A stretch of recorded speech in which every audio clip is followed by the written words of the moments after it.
अब देखिए, सैकड़ों सालों तक जिस महिला को रसोई चूल्हे तक समेट कर रखा गया, अब वक्त आ गया है कि उस महिला शक्ति के भरोसे वैश्विक स्तर पर देश को नई पहचान दिलाने का।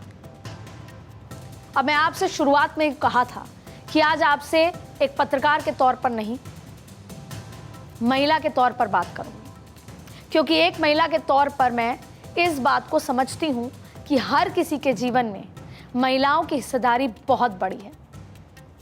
जो ये शो देख रहे हैं वो अपने आप से पूछें तो उनका दिन शुरू और दिन खत्म महिलाओं के किसी न किसी मदद से होता है। फिर चाहे वो महिला हो या पुरुष हो, जरा सोचिए कि जन्म से लेकर अब तक क्या आप महिलाओं के बिना अपने जीवन की कल्पना कर सकते थे?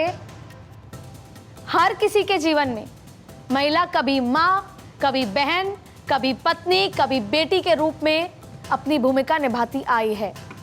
कभी ममता का रूप तो कभी शक्ति के अवतार में।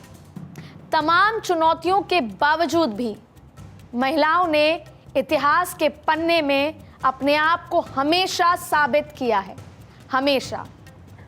लेकिन जिस नारी वंदन बिल के जरिए महिलाओं को नीति निर्धारण में,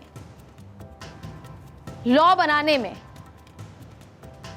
नीति निर्धारण के मोर्चे पर सशक्त बनाया जा सकता है, उसके पीछे की राजनीतिक नीयत को लेकर सवाल है।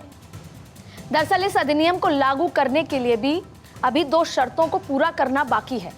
हम कह रहे हैं कि बिल पास हो गया है, अब वो 2 शर्तें हैं कि अभी एक जनगणना होनी है और परिसीमन, जिन्हें पूरा करने में कई साल लग सकते हैं।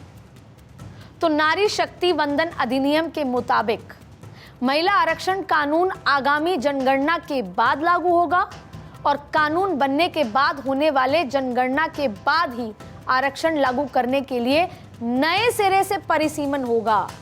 यानी 33% अगर महिलाओं को भागीदारी दी जा रही है तो संसद की जो कुर्सियां हैं वो 33% बढ़ेंगी, तब जाके लागू होगा। जनगणना के अनुपात में बहुत दूर, बहुत लंबा सफर है।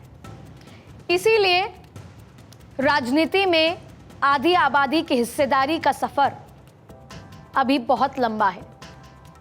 माना जाता है बिल पास हो गया और सफर नजदीक है, मंजिल पास है, लेकिन मंजिल बहुत दूर है।